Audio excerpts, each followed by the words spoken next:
My name is Myra Morrison, or at least, that's the name I carried for 40 years until 3 months ago, when the ground beneath my life shifted in ways I never imagined possible. I am 40 years old now, living in the quiet suburbs of Maple Grove, Minnesota. I work as an accountant at Lindgren and Associates, a mid-sized firm where I've spent the last 15 years balancing books, filing taxes, and finding comfort in the predictable rhythm of numbers. I drive a 10-year-old silver Subaru that still runs reliably despite the Minnesota winters. My home is a modest three-bedroom split-level house with a backyard where my children play. My husband Nathan is a kind, steady software engineer who makes the best weekend pancakes. We have two beautiful kids, Lily, who just turned 10 and loves drawing and asking endless questions, and James, 7 years old, full of energy and always covered in dirt from the playground. On the outside, my life looked perfectly ordinary, the kind of life people describe as stable or blessed. I never thought of myself as dramatic. If anything, I was somewhere between a filing cabinet and a glass of water. Practical, calm, and content with routines. But 3 months ago, on my 40th birthday in March, everything I believed about who I was began to unravel. That Saturday morning started like any other birthday in our house. Lily had insisted on decorating with colorful streamers she picked out herself from the dollar store. Nathan wore his silly apron, the one the kids had decorated with handprints and messy paint, and flipped pancakes on the griddle while James helped by stirring the batter with far too much enthusiasm. The Costco sheet cake sat on the kitchen counter waiting to be cut. I smiled through it all, hugging my family, blowing out candles, and opening small gifts. But underneath the laughter, a quiet tension was building because my adoptive parents, Gerald and Diane Morrison, were coming over. Gerald was 69, a retired family law attorney who had built a respected career helping families navigate divorces and custody battles. He was also an elder at Grace Lutheran Church, where he often spoke with authority and warmth. Diane, 67, was a retired elementary school teacher known for her patience with young children. They had adopted me from South Korea in 1985 when I was just a baby. Growing up, they never hid the fact that I was adopted. In fact, they celebrated it openly at church potlucks and family gatherings. Gerald would introduce me with a proud smile. "This is Myra, our little miracle from Korea." Diane would nod and add how they had prayed for a child and God had answered through international adoption. I always smiled along, feeling a mix of gratitude and something I couldn't quite name, a quiet acceptance that this was my story. I never searched for my birth family. Not once. I told myself it was because I was content. Why risk disturbing the foundation I had built my identity on? The Morrisons had given me a good life, a safe home, education, love in their own way. Questioning that felt like ingratitude. So I volunteered for the role of the grateful daughter. It became my silent rent for belonging. But on that birthday, everything changed. Diane had called 3 times before 9 in the morning, unusual for her unless something was wrong. When they arrived around noon, Gerald walked in confidently, carrying a gift bag. Inside was a book titled The Grateful Life, with a note saying it suited me perfectly. He patted my shoulder and said, "Happy birthday, kiddo, we're proud of the woman you've become." Diane, however, seemed different. She wore her sunglasses even indoors, and when she hugged me, her arms trembled slightly. Her usual warm smile looked strained. We sat in the living room for about 20 minutes, making small talk about the kids' school and the weather. Then Gerald stepped outside for a smoke, as he often did. That's when Diane pulled me gently into the kitchen. Her voice cracked as she reached into her purse and pulled out an old, yellowed envelope, creased from years of being folded and hidden. "Here," she whispered, pressing it into my hands. "I've carried this since before we brought you home. I can't carry it anymore."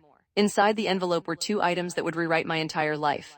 The first was an official Korean birth certificate, stamped with government ink. It listed the name Park Su Yan, born on March 14, 1985, 2 full days earlier than the birthday I had always celebrated. My American documents had always said March 16. The second was a handwritten letter, part in Korean and part in broken English, signed by a woman named Park Young-hae. The English portion was simple and haunting. "I never signed the papers. I never stopped looking for you." I stood there frozen in the kitchen, the cake still untouched on the counter. The smell of pancakes lingered in the air, but my appetite had vanished. I asked Diane how long she had kept this. She looked down and said softly, "Since before we brought you home from the agency." When I asked why she was giving it to me now after all these years, her eyes filled with tears behind the sunglasses. "Because I can't carry the weight alone anymore." Gerald's lighter clicked outside on the porch. I quickly tucked the envelope into the junk drawer, forcing a smile as I rejoined the family. We cut the cake, sang "Happy Birthday," and I opened the rest of the gifts. But inside, my mind was spinning like an unbalanced ledger, numbers that no longer added up. That evening, after Gerald and Diane had left, I placed the envelope on the dining table. Nathan stood behind me, his hand on my shoulder for support. When Gerald called later to check in, I confronted him directly. "Dad, what is this envelope? Who is Park Young-hae?" Gerald's voice remained controlled, the same tone he used in courtrooms. He explained that the letter was very old, from the adoption agency days. Everything had been handled legally, he insisted. The agency had assured them I was an abandoned infant with no known family. When I pressed and asked if he knew my birth mother might still be alive, he paused only briefly before replying in that calm, final way. Don't make this about you, Myra. We gave you a good life. Focus on what matters, your family here. He quickly shifted the conversation to his upcoming retirement party in 3 weeks. It was going to be a big event, 200 guests, including the mayor and Pastor Linquist from church. He expected me to give a short 5-minute speech about what the Morrison family had meant to me. Talk about how we rescued you and gave you opportunities, he said. That should be enough. Diane stayed quiet during the call, only murmuring agreement. I felt a structural crack forming in the foundation of my life, like the first tremor before an earthquake. Gerald ended the call by suggesting this was just a midlife crisis and warned me not to ruin what they had carefully built over 4 decades. The next few days blurred. On Monday, I did something I almost never did. I called in sick to work. Instead of spreadsheets, I drove to the University of Minnesota and met Dr. Eunice Park in the Korean Studies department. She was in her 60s with silver hair and a kind but serious demeanor. I handed her the letter. She read it slowly, translating the Korean parts with care. The letter was from Park Young-hae, a 25-year-old unmarried nurse working in Seoul's Mapo district in March 1985. She described giving birth to a healthy baby girl and naming her Su Yan. She held her daughter for 3 precious days, feeding her, singing softly, and dreaming of their future together. Then one morning, the bassinet was empty.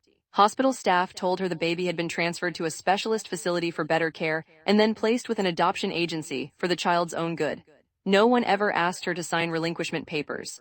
She was simply informed it was best for the baby. The English part of the letter ended with those words that still echo in my mind. If you are reading this, please know I did not give you away. You were taken. Dr. Park noted the hospital stamp and mentioned she had heard stories about certain adoption agencies in the 1980s. I sat in my car afterward for nearly 45 minutes, staring at the steering wheel. I didn't cry immediately. As an accountant, I inventoried the facts coldly: birth date mismatch, unsigned papers, hidden letter. But the emotions were building underneath. Back home, I went through the old adoption file that Gerald kept meticulously organized in his filing cabinet. The documents from Bright Future Adoption Services described me as an infant female abandoned at the hospital, no known family. The fee paid in August 1985 was $3,200. Nearly 3 times the average adoption cost of $800 to $1,200 at that time. It was labeled processing and expedited placement fee. I researched online and learned that Bright Future had shut down in 2002 amid serious allegations of document fraud, coercing young mothers into relinquishing babies, and falsifying records to make children appear as true orphans. Some employees had been indicted, though the cases often settled out of court. I called my younger sister Rachel, a 4th-grade teacher in St. Paul. She was skeptical at first. Dad wouldn't do anything illegal, she said. He's always been about family and doing the right thing. But her voice wavered when I read parts of the letter. Nathan, my husband, was my rock. If you need to go to Seoul to find answers, then go, he said quietly one evening while we sat on the couch after the kids were in bed. I'll handle things here with Lily and James. I emailed an organization called Global Overseas Adoptees Link. Within 4 hours, Dr. Helen Yu, a researcher based in Seoul, replied. She was familiar with Bright Future from old health ministry audits in 1983 that had flagged excessive payments and suspicious document practices. After I sent scans of my papers, she compared them. The American file called me an abandoned orphan, while Korean archives listed a living mother, Park Young-hae, a 25-year-old nurse with an address in Mapogu. Dr. Yu explained that the agency had likely removed the mother's information, forged or omitted details, and fast-tracked the placement for higher fees. Dozens, perhaps hundreds, of similar cases had surfaced over the years. Park Young-hae had registered her DNA with the Korean National Police Agency in 2020. Now 65 and retired, she had been searching for her daughter since 1985, writing letters, visiting hospitals, petitioning ministries. When I told Gerald I was flying to Seoul, his response was cold. If you go there, don't come back expecting to still be part of this family. He blamed Diane's emotional fragility and hung up. Rachel called later, relaying his frustration and disappointment. I booked the flight anyway, Minneapolis to Seoul via Tokyo, departing the following Sunday. Nathan took time off to manage the kids. On the long plane ride, as I watched the clouds below, I reflected on all the times Gerald had told the miracle story. I had always nodded gratefully, never questioning. Now I realized I had been paying rent in silence for a story that might not be entirely true. I looked at a photo Dr. Yu had sent of Park Young-hae, a thin woman with graying hair, wearing an old nursing coat, her eyes carrying decades of quiet searching. I landed at Incheon Airport at 4:17 am. Dr. Helen Yu was waiting, shorter than I expected, with wire-rimmed glasses and a practical leather satchel. She drove me into Seoul while explaining more about Bright Future's history. Cited multiple times in the 1980s, yet allowed to continue operating. They often classified unwed mothers like Young-hae as unstable or unwilling, forged paperwork, and satisfied the demand from American families eager for healthy babies. We arrived at a quiet residential district and climbed to a fourth-floor apartment. Park Young-hae opened the door, a small woman with silver hair, wearing a simple gray cardigan. She looked at me for a long moment and said in Korean, translated by Dr. Yu, "You have your father's chin." The apartment was modest and sparse, but she led me to a small room that had been preserved like a time capsule. An untouched crib from 1985, a soft blanket, a dresser filled with infant clothes carefully wrapped in tissue paper, a yellowed ultrasound photo, and a hand-knitted baby hat she had made while pregnant. Tears filled her eyes as she told her story in detail. She had been a nurse at a local clinic, unmarried and scared but determined to raise her child. After giving birth, she held Su Yan for 3 full days, counting tiny fingers, whispering lullabies, planning a simple life together. Then the bassinet was suddenly empty. Staff claimed the baby needed specialist care and had been transferred. Later, they said the adoption agency would provide a better future. No papers were presented for her signature. She was young, alone, and told it was best not to fight. Young-hae never gave up. She searched officially from 1986 onward, writing letters to the agency, visiting the hospital repeatedly, petitioning government offices. She sent a letter in 1986 to the Morrison family through the agency's address. It was never answered. She kept the nursery ready for decades, hoping. We visited the old hospital together. In the basement archives, the records were clear. Park Su Yan, mother Park Young-hae, healthy delivery, no note of abandonment.